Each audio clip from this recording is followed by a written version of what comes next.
Buenos días, este es el segundo video de los cuatro videos en total en los cuales expongo mi libro Iglesia y Democracia. Eh, en el video anterior yo había terminado eh, comentando acerca del problema del agustinismo político.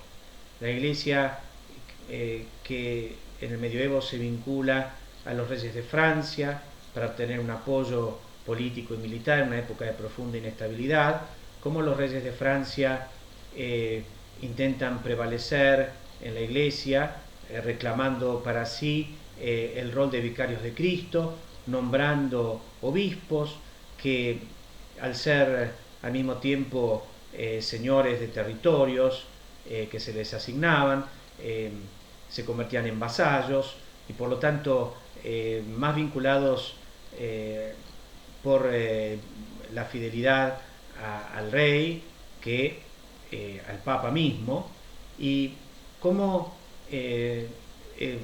Gregorio VII, a partir del año 1073, en que asume como pontífice, lleva adelante la conocida reforma gregoriana que exitosamente culmina con el Concordato de Worms en 1122, con lo cual la Iglesia puede resguardar para sí esta función tan importante del nombramiento de obispos y por lo tanto logra neutralizar el peligro de quedar convertida en una iglesia del reino, es decir, una iglesia subordinada al poder político. A partir del éxito de la reforma gregoriana se produce un apogeo del papado, y esta vez entonces la situación se invierte porque son los papas los que empiezan a reclamar la plenitud de la potestad, plenitud o potestatis, es decir,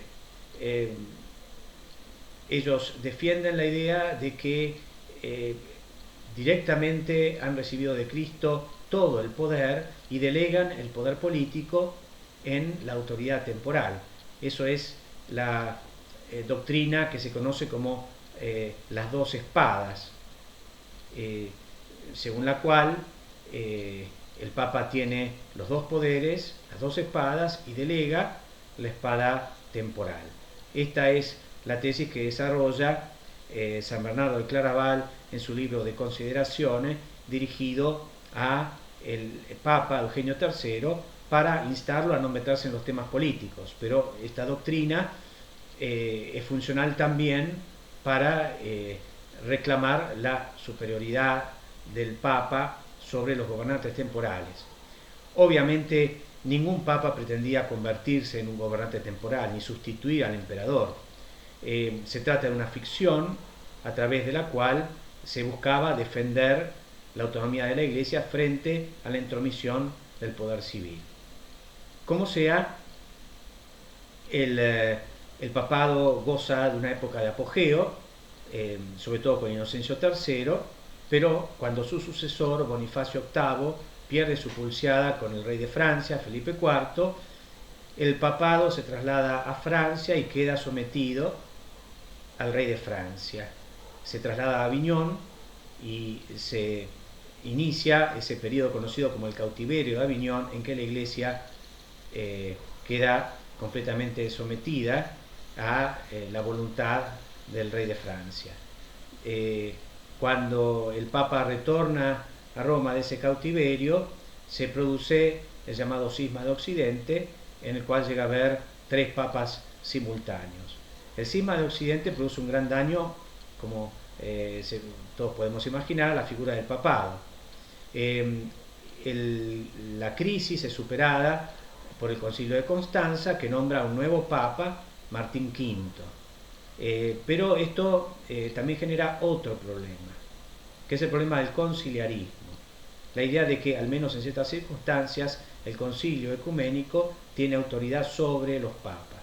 El mismo Martín V, elegido por un concilio en el cual se dieron estas expresiones de conciliarismo, combate esta idea y triunfa. Pero a partir de entonces queda sin resolverse adecuadamente la relación entre el Papa y los obispos, entre la Iglesia Universal y las iglesias locales, que es un problema que todavía sufrimos hoy y que ha dado esta estructura tan centralizada a la Iglesia Católica. Pero, para resumir, el medioevo no fue una teocracia como a veces se suele decir. En el medioevo siguió vigente esta idea del dualismo cristiano, pero hay que reconocerlo con una figura histórica considerablemente ambigua. Es cierto que a través de la ficción de las dos espadas los papas reclamaron una autoridad que no era realista. Las dos espadas eran una ficción, pero también es cierto que a través de esa ficción pusieron límites a las pretensiones expansivas de los emperadores. Por lo tanto, ha cumplido globalmente esta idea un rol positivo en la limitación del poder político. Además, podemos encontrar en el pensamiento teológico de la Edad Media ideas muy importantes para la democracia moderna. En Santo Tomás, por ejemplo, encontramos ideas como la del gobierno mixto.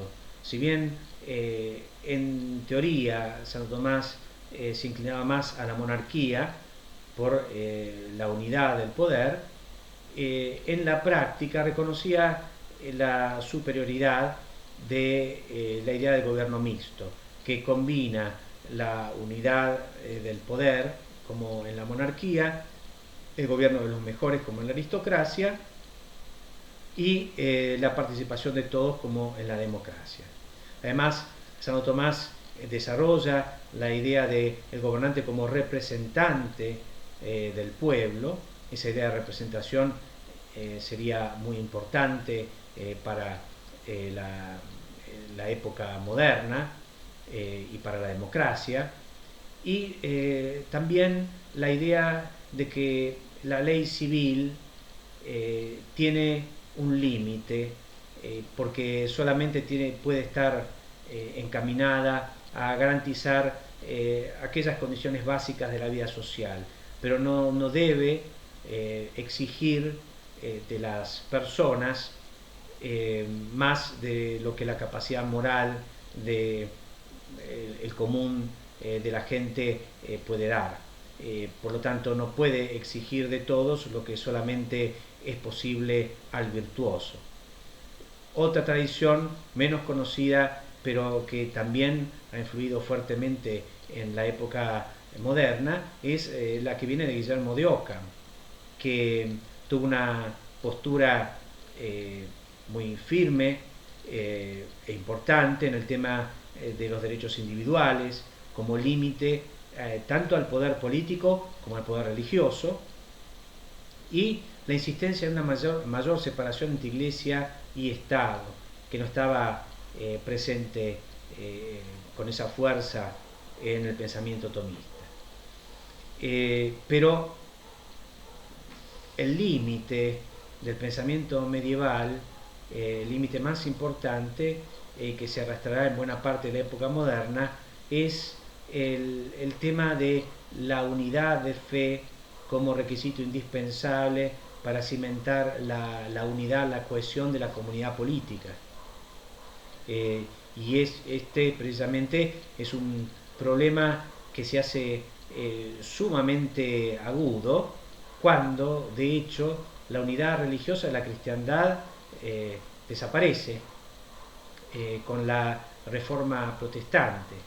La Reforma Protestante plantea un problema nuevo, porque a partir de la Reforma, y cuando ya se afianza la idea de que no iba a haber una reconciliación entre católicos y protestantes. Bueno, ambos se acusan de herejía. Y esto tiene una connotación política directa, porque entonces un católico no podía reconocer la legitimidad de un gobierno herético, y lo mismo un protestante, no podía reconocer la legitimidad de un gobernante católico a quien consideraba herético. Entonces esto tiene una relevancia política directa, y esto explica lo sangriento de las guerras de religión. Entonces el etos político moderno se basa en la búsqueda de condiciones que hagan posible la vida en sociedad, cuando ya no es posible la unidad de fe. Y por lo tanto lo que se va perfilando es la idea de la primacía de ciertos valores específicamente políticos, fuera de la unidad de fe, que son los valores de la paz, la libertad y la justicia o igualdad. Y yo quisiera un poquito comentar acerca de estos tres valores que constituyen asimismo como tres etapas de la evolución del pensamiento y la evolución institucional a lo largo de la época moderna. En primer lugar, la idea de que la primera función del poder político es garantizar la paz y superar el estado de guerra producido a partir de la Reforma. Y esta idea de que el fin del Estado, del poder del Estado, es garantizar la paz, es una idea que ya tiene antecedentes en el medioevo. En el siglo XIV, Marsilio de Padua, en su obra Defensor Pacis, se opone al reclamo de los pontífices de la plenitud de potestad,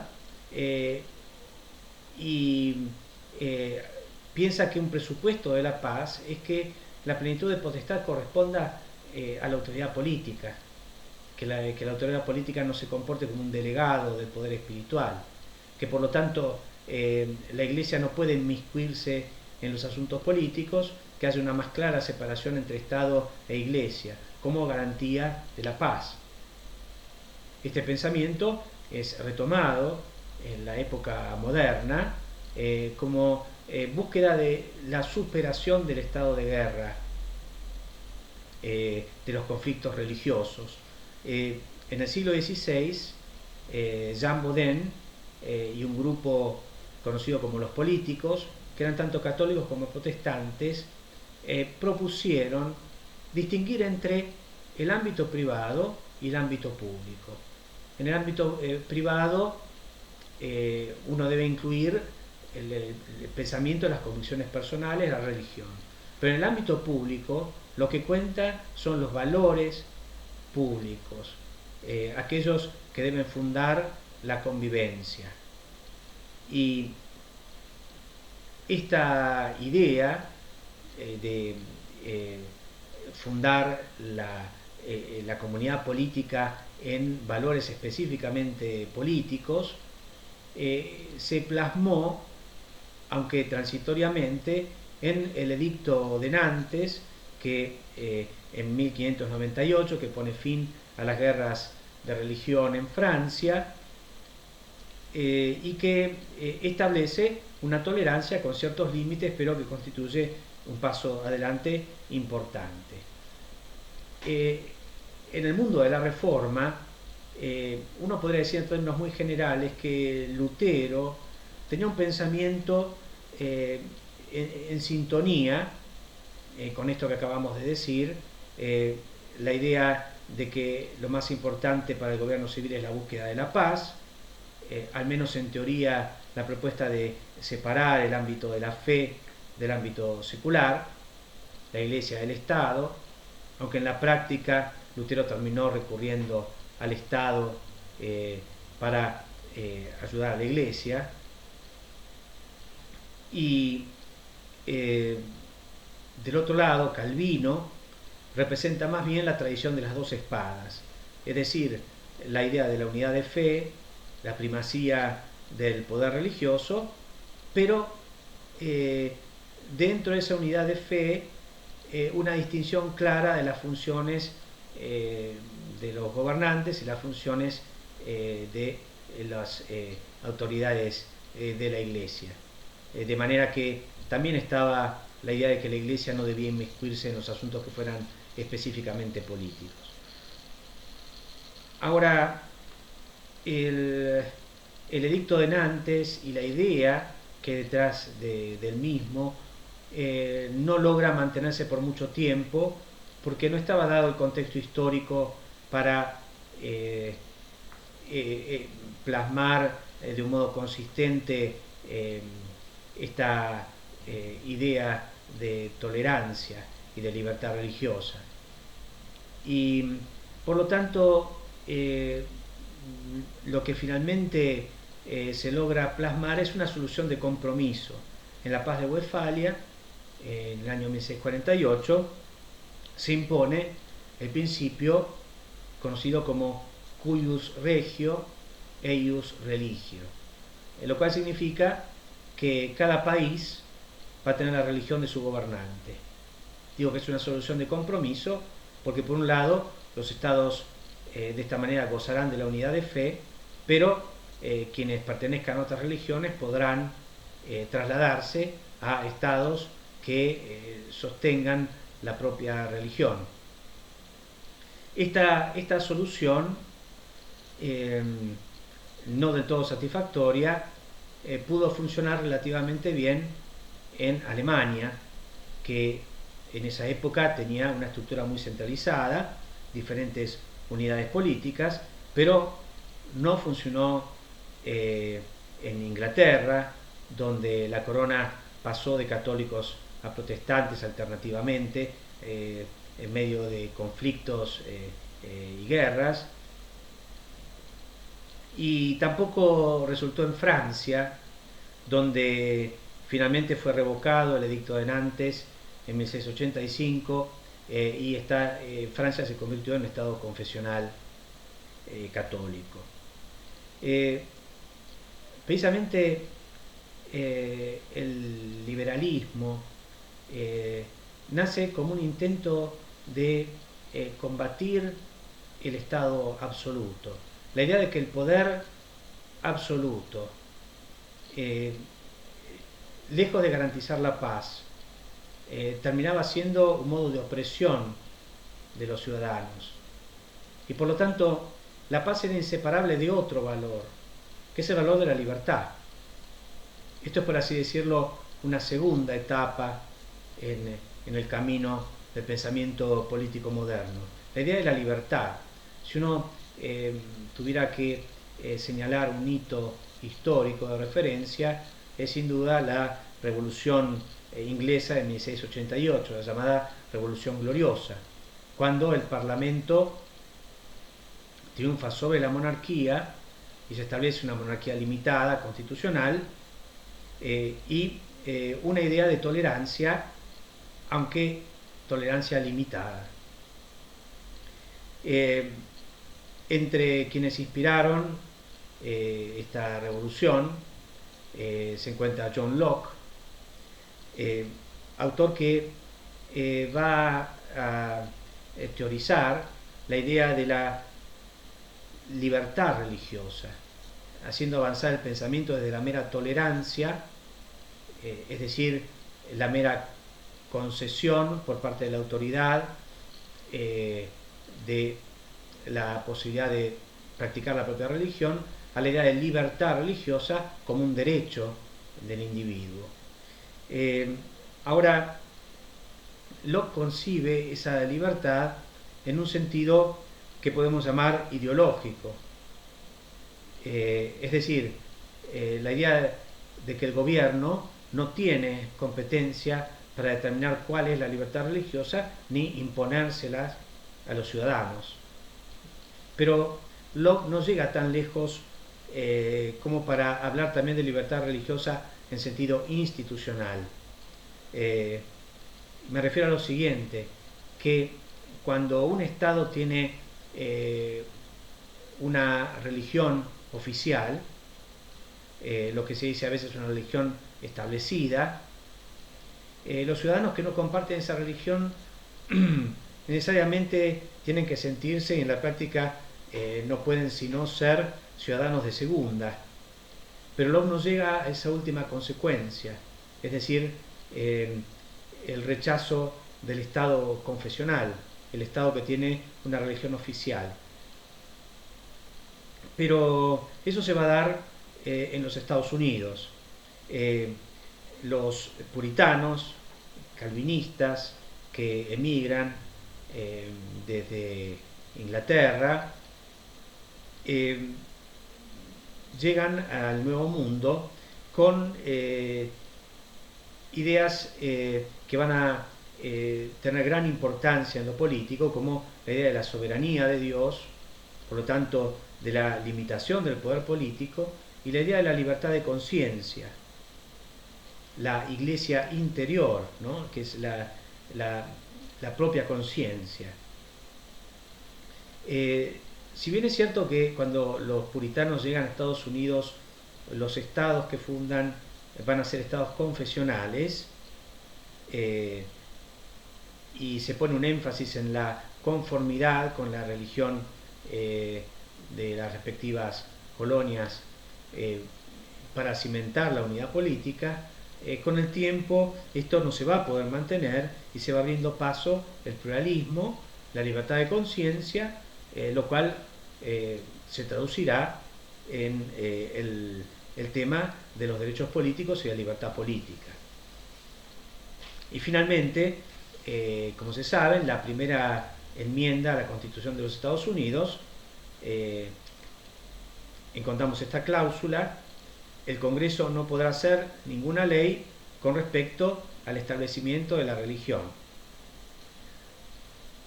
Una idea que es simplemente poner un límite al Estado federal, al gobierno federal, que no tuviera la atribución de establecer una religión oficial, no valía para los estados particulares, pero con el tiempo esta cláusula fue teniendo un efecto histórico, de manera que la religión establecida fue desapareciendo en todos los estados.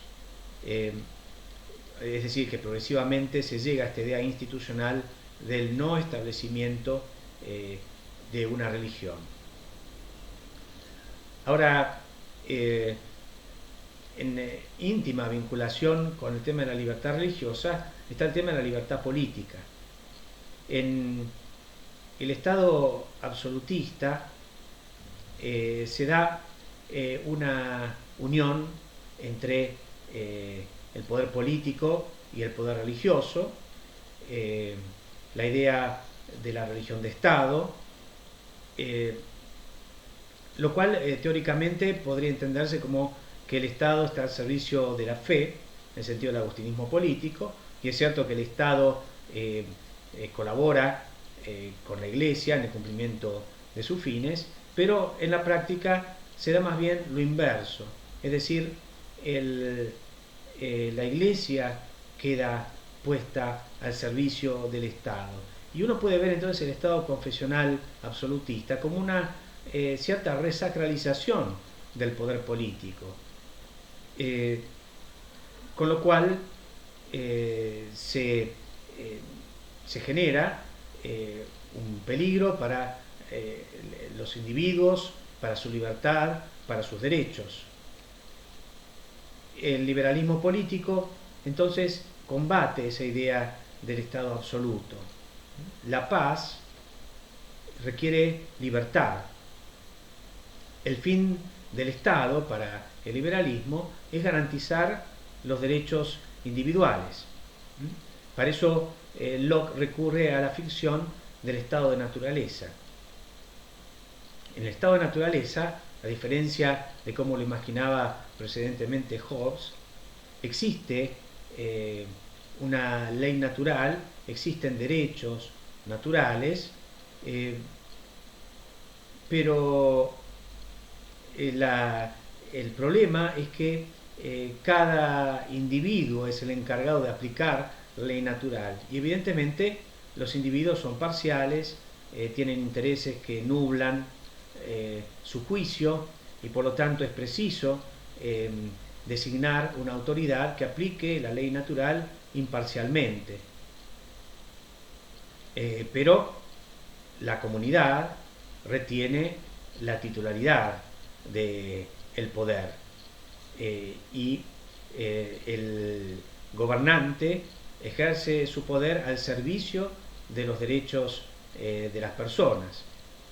En caso de que el gobernante traicione ese cometido, entonces existe el derecho a la resistencia, que conoció el medioevo, pero de un modo muy genérico.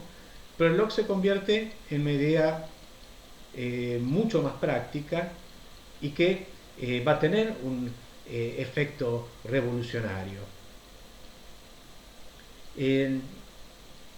Cuando este pensamiento llega a los Estados Unidos, la novedad que aporta Estados Unidos es el constitucionalismo, es decir, la elaboración de un diseño institucional que limite el poder del Estado, que garantice el gobierno de la ley a través de mecanismos de frenos y contrapesos, entre ellos la división de poderes, la independencia del poder judicial. Y así en Estados Unidos encontramos la primera república democrática con la Constitución de 1787. Entonces acá podemos ver algo que es muy importante. El Estado confesional, por el cual la Iglesia siguió sintiendo durante mucho tiempo una especie de nostalgia, es en realidad una desfiguración de la tradición cristiana del dualismo político. Mientras que la democracia republicana, por la cual la Iglesia sintió al principio hostilidad, luego indiferencia y mucha cautela, es precisamente una plasmación mucho más fiel de esa tradición de la misma Iglesia. Hablamos del etos de la paz, del etos de la libertad, y ahora por último el tema de la justicia o igualdad, que es como una tercera etapa. La idea que en el siglo XIX se va haciendo cada vez más clara es que para que todos puedan tener libertad y no solo algunos, es necesario que la voz de todos pueda ser oída, que todos tengan la posibilidad de participar en las decisiones. Acá entra el principio democrático, que es el principio de la participación. El liberalismo constitucional al principio sintió recelo hacia la democracia, viendo en la democracia un peligro de tiranía de las masas.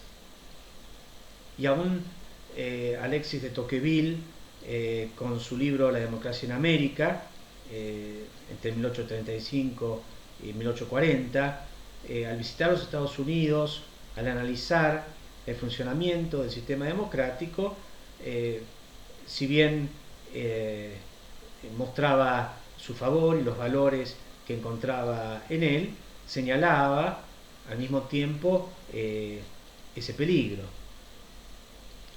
Por eso la incorporación por parte de las repúblicas liberales del principio democrático se fue haciendo solo de un modo gradual, con una extensión progresiva del derecho de voto, como sucedió en Inglaterra y en otros países, con lo cual se va pasando de la república oligárquica a la república democrática. En nuestro país ese proceso fue mucho más drástico, con la ley Sáenz Peña de 1912, que después se completa mucho más tarde con el voto de la mujer. Ahora, la pregunta una vez que vemos en estas tres etapas cómo se ha formado el Estado constitucional democrático, la pregunta que tenemos que plantearnos es por qué la Iglesia se resistió, por qué fue tan fuerte el conflicto con los estados liberales en el siglo XIX.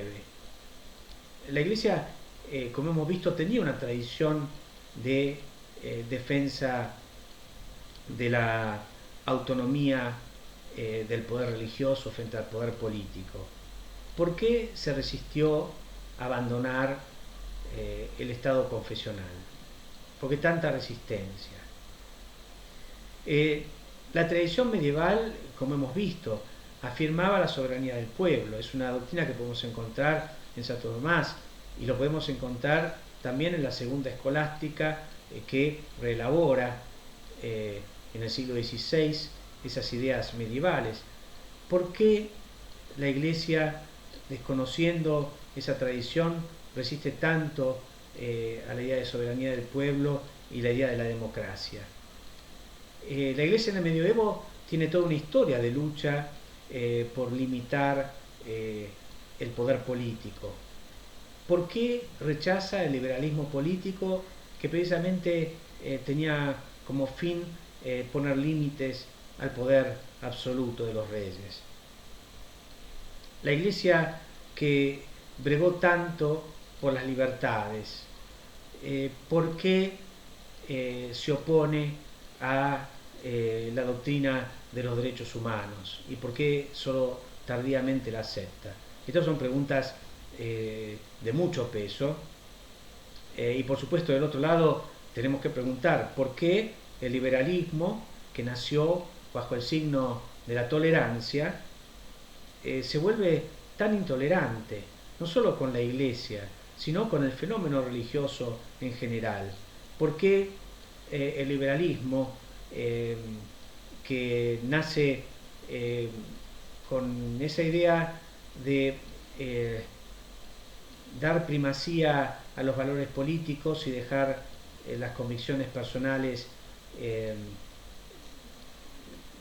que no son directamente políticas para el ámbito privado? ¿Por qué el liberalismo se vuelve cada vez más dogmático, se vuelve cada vez más una cosmovisión que se considera en conflicto con la visión religiosa? Bueno, estos son temas que tendremos que aclarar. Ahora, lo cierto, como para empezar a responder estos interrogantes, es que uno puede decir que ha habido dificultades de orden histórico que han influido, no directamente de ideas, pero sí circunstancias históricas, como por ejemplo la Iglesia en Francia, la mayor parte de los obispos pertenecían a la aristocracia, la Iglesia poseía vastas extensiones de Francia, la Iglesia estaba profundamente ligada al régimen político, entonces se entiende que la Revolución Francesa tuviera esa impronta anticlerical. Pero acá más bien nos vamos a concentrar en los problemas doctrinales. Por un lado, el tema de la soberanía del pueblo.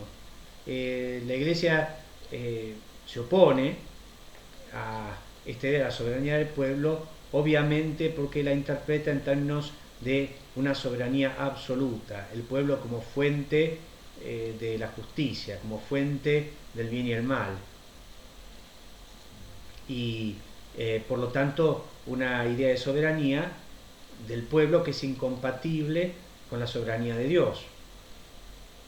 Pero no necesariamente la idea de soberanía del pueblo debe interpretarse de este modo, porque la soberanía del pueblo y la soberanía de Dios no están en competencia. Dios es la fuente del poder en el sentido que uno puede llamar metafísico, pero el pueblo es el titular del poder y la fuente del poder en un sentido exclusivamente político.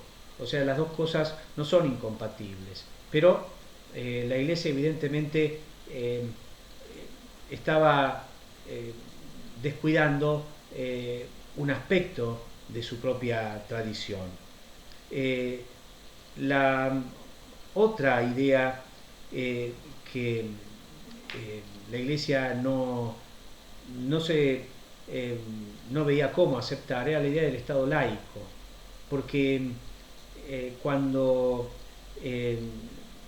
se habla de Estado laico, se habla de un Estado que, por lo menos en apariencia, no tiene ningún ligamen con la verdad absoluta. ¿Es posible aceptar eso? ¿Es posible aceptar que la comunidad política no se funde en algo absoluto? ¿Es posible mantener la unidad y la cohesión de la comunidad política al no fundarse en nada absoluto? Entonces, ¿cómo un Estado puede ser laico? Ese era el otro interrogante. Y finalmente, el tema de los derechos fundamentales, los derechos de los ciudadanos, la idea de la libertad de conciencia, la libertad religiosa, la libertad de expresión, la libertad de prensa, la exaltación de estas libertades o estos derechos se daba unido a una visión filosófica relativista. Por lo tanto, la Iglesia no podía aceptar estas libertades mientras no encontrara la forma de poder discernirlas respecto al relativismo. Al no ver la manera de hacer esta distinción, la Iglesia rechazaba en bloque estas libertades, insistiendo en temas como este. No existe el derecho al error. El error no puede tener derechos. Solamente la libertad tiene derechos. Entonces, hablar de los derechos de la verdad, la verdad tiene derechos. Hablar de los derechos de la verdad, hablar de los derechos de Dios, parecía incompatible con la afirmación de derechos que parecían suponer, ¿no es cierto?, que el error es fuente de derecho. Cuando uno habla del derecho a tener una religión aunque sea equivocada, una opinión aunque sea equivocada, daría la impresión de que el error es fuente de derecho.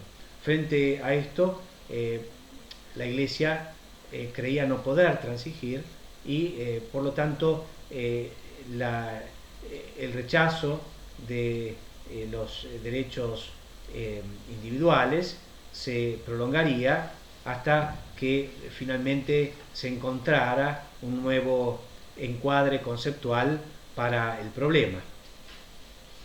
Así que, como conclusión, podemos decir que la Edad Moderna ha sido una búsqueda de caminos para superar el problema de una unidad de fe que ya era irrecuperable y por lo tanto darle a la comunidad política una nueva base. Progresivamente esos valores específicamente políticos a los cuales se da una primacía de carácter político se organizaron en torno a estos tres grandes ideales: la paz, la libertad y la justicia. De ellos deriva el Estado moderno, que es el Estado constitucional y democrático. Y entonces lo que tendremos que ver en el próximo video es cómo la Iglesia va progresivamente aceptando la democracia y cómo va superando ciertos obstáculos doctrinales y redescubriendo la propia tradición. Pero antes de terminar, me parece útil señalar lo siguiente, que quizás esta exposición podría dar la impresión de que con el Estado constitucional democrático hemos llegado al fin de la historia. Pero hoy tenemos problemas que no son fáciles de resolver, que no sabemos cómo resolver. La libertad de conciencia, la libertad religiosa, por ejemplo, nos plantea hoy un desafío, porque nosotros hemos vivido, incluso en épocas donde ya se impuso la libertad de conciencia, la libertad religiosa, hemos vivido, por así decirlo, de rentas, es decir, de convicciones compartidas que tienen su fuente en la fe cristiana. Pero hoy en día nos encontramos ante el problema de que cada vez compartimos menos convicciones. ¿Es posible lograr la cohesión de la comunidad política, la cooperación entre los ciudadanos, cuando nos vamos convirtiendo crecientemente en extraños morales? Es decir, que no compartimos ideas sobre las cuestiones más fundamentales. No solo la cosmovisión, sino, por ejemplo, cuestiones que están en la base de la sociedad, como el matrimonio. Al no poder lograr un consenso sobre lo que es el matrimonio, ¿es posible llevar adelante la comunidad política sin ese consenso básico? Y así con muchos otros problemas que son objeto del debate actual. Por lo tanto, cómo lograr una nueva base de consenso es un desafío abierto. Y el mismo tema de los derechos humanos, cuando la Iglesia se vio ante el desafío de aceptar la Declaración de los Derechos Humanos de las Naciones Unidas después de mucho tiempo de haber objetado el tema de los derechos humanos, Jacques Maritain formuló una idea que fue muy relevante para esta aceptación. Él dijo que a veces uno puede aceptar ciertas verdades que se perciben prácticamente, pero puede ser que le dé una fundamentación distinta a la de otras personas que pueden compartir la aceptación de la misma verdad práctica, pero darle otros fundamentos metafísicos. Entonces, los derechos humanos, dice Maritain, son verdades prácticas que se perciben de modo directo, y después cada uno podrá fundarlo según la propia cosmovisión. Idea, por supuesto, correcta, que ha sido importante para la aceptación de los derechos humanos en un mundo en que ya no compartimos la misma cosmovisión, pero que nosotros vemos hoy que era una respuesta provisoria, porque cuando el desacuerdo sobre las cuestiones de fondo se hace creciente, se ve como los derechos humanos se vacían de contenido, la doctrina de los derechos humanos se distorsiona, los supuestos derechos humanos se multiplican sin control y al mismo tiempo pierden contenido aquellos derechos más básicos.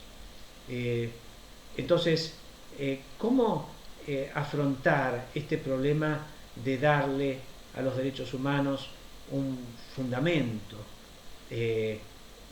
que sea un fundamento sustancial y no meramente político, para darles un sustento, un contenido, una lógica reconocible y aceptada por todos? Bueno, estos son los desafíos a los cuales nos vamos a referir en el próximo video.